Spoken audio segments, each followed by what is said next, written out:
his motive. Authorities say they are not ruling out that this was possibly a hate crime. President Biden has ordered all federal flags to be flown at half-staff in honor of the victims, and he will head to Georgia tomorrow. And as the president said, as Vice President Harris said, and as Atlanta Mayor Keisha Lance Bottoms said, whatever the motivation here, the fact is attacks against Asian Americans are on the rise. People are rightfully scared, and we need to do more to combat that bigotry and violence and stand together.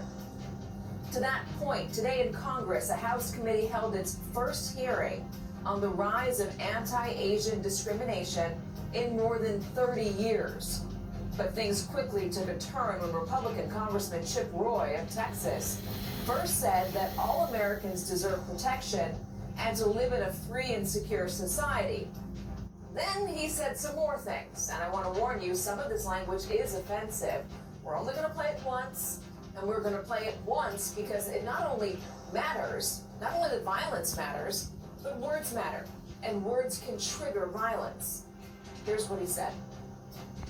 I would also suggest that the victims of cartels moving illegal aliens deserve justice. The American citizens in South Texas that are getting absolutely decimated by what's happening at our southern border deserve justice. The victims of rioting and looting in the streets last week, businesses closed, last summer, deserve justice.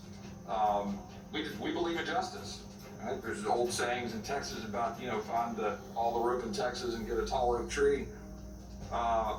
We take justice very seriously. My concern about this hearing is that it seems to want to venture into the policing of rhetoric in a free society, free speech, and away from the rule of law, taking out bad guys. So now we're talking about whether talking about China, the Chi-Coms, the Chinese Communist Party, whatever phrasing we want to use, and if some people are saying, hey, we think those guys are the bad guys, for whatever reason.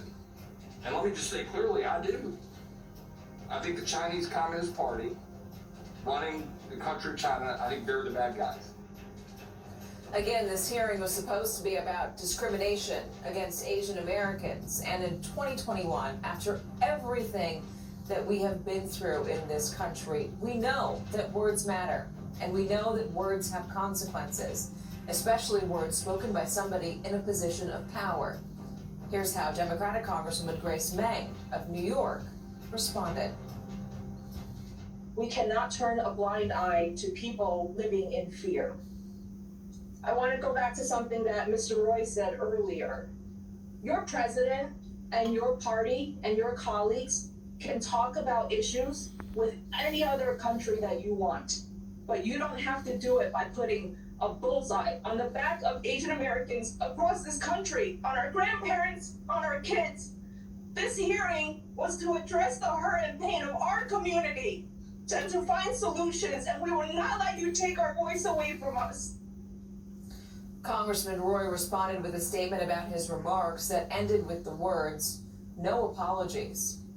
Joining me now is NBC News investigation